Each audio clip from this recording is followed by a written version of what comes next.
a response. Not we, specifically. That was probably a bad way to phrase that, but there was a response. Universal response to AMC. We're being passive-aggressive, Jeff. We're in passive-aggressive mode. And so let me read the response. So, of course, the original response, or the original thing from AMC was this, and this is a quote, "It is disappointing to us, but Jeff's comments," fuck you, Jeff. Jeff's comments as to Universal's unilateral actions and intentions have left us with no choice. Therefore, effectively immediately, probably should have said effective immediately and not effectively immediately, AMC will no longer play any Universal movies in any of our theaters in the United States, Europe, or the Middle East. Mic drop. Damn. To which Universal said, "Hold my beer. Our goal in releasing Trolls World Tour on PVOD was to deliver entertainment to people who are sheltering at home while movie theaters and other forms of outside entertainment are unavailable. Based on the enthusiastic response to the film, we believe we made the right move. In fact, given the choice of not releasing Trolls World Tour, which would not only have prevented consumers from experiencing the movie, but also negatively impacted our partners and employees, the decision was clear. Our desire has always been to efficiently deliver entertainment to as wide of an audience as possible. We absolutely believe in the theatrical experience and have made no statement to the contrary. As we stated earlier, going forward, we expect to release future films directly to theaters as well as on PVOD when that distribution outlet makes sense.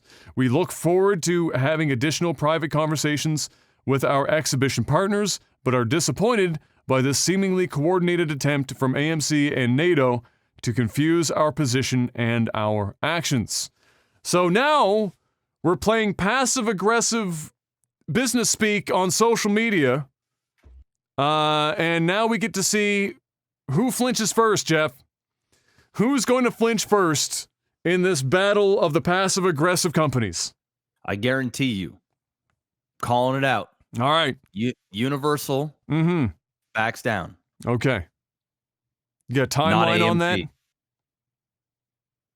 Well, probably not for a little while because it's not really, the theaters ain't going to be pretty much go probably until October, November, maybe September. I mean, they're going to be open soon, but ain't nobody really going to the theater at that level. So I highly doubt they're going to jump the gun on anything. And plus, they also don't have any major movies coming out. Fast and the Furious got delayed for like an entire year. Yeah. So that's not coming out until 2021. If you believe that Fast and the Furious is not going to play in the AMC theaters or the Regal theaters, and I guarantee you some of the other theater chains are going to go, okay, we're not playing your shit either. It'll be interesting. And I believe it's going to go one of two ways. The first is they're going to say, all right, you know what? Fuck you then. Fuck AMC, fuck Regal, and fuck NATO. And I'm just going to play the movie in the theaters that allow it, if any. And then we're just going to release on digital. That is a possibility. It really, truly is a possibility. But they made it very, very, they said it specifically that this is for select movies when it makes sense. And it never makes sense for their big blockbuster films. And the vast majority of the movies that go to theater from Universal are blockbuster films.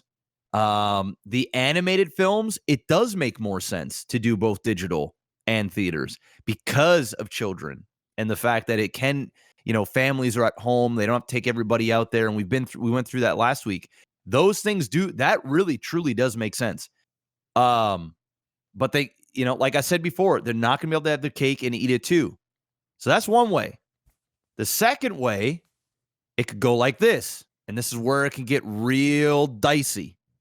Real dicey. Universal makes a call over to Disney, over to any of the other big studios and say, listen, NATO's doing their thing.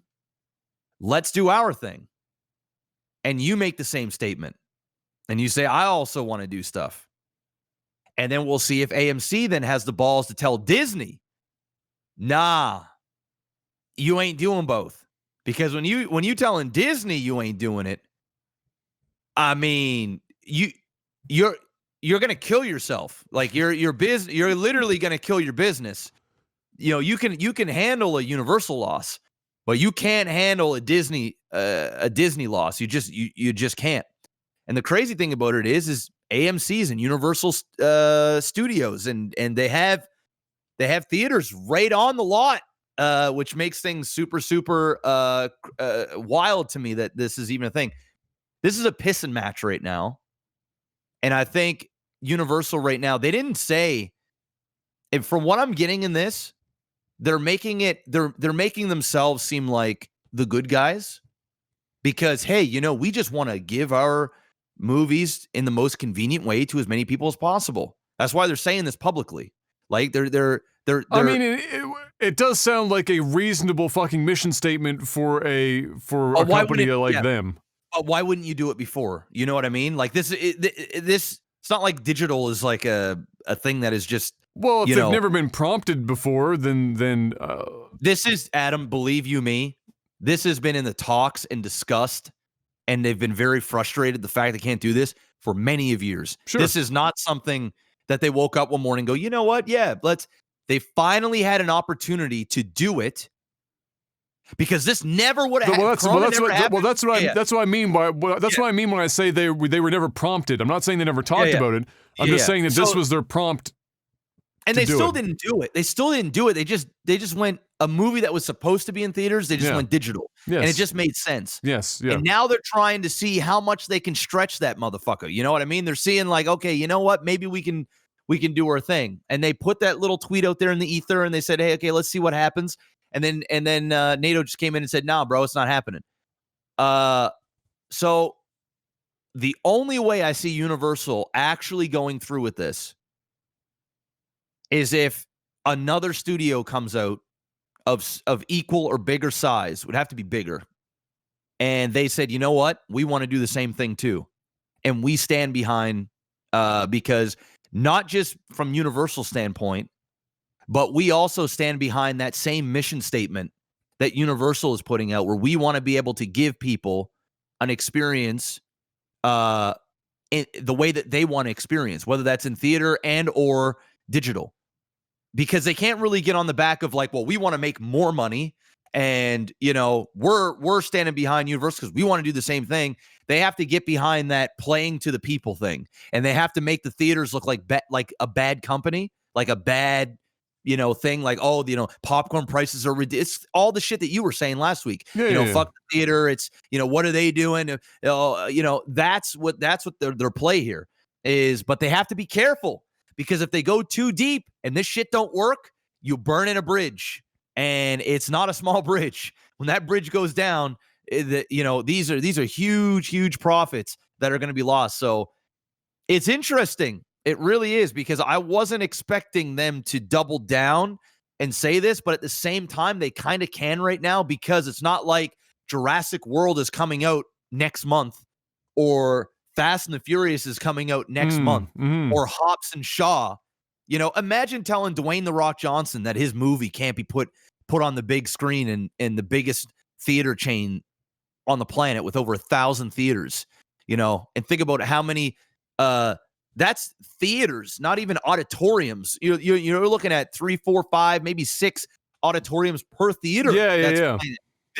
This is like this is unheard of. So, I still think Universal is going to back down on this. And I think what they're going to do is they're going to say, listen, there are only specific movies that we were planning to do the digital and theater release. We're just going to release those on digital.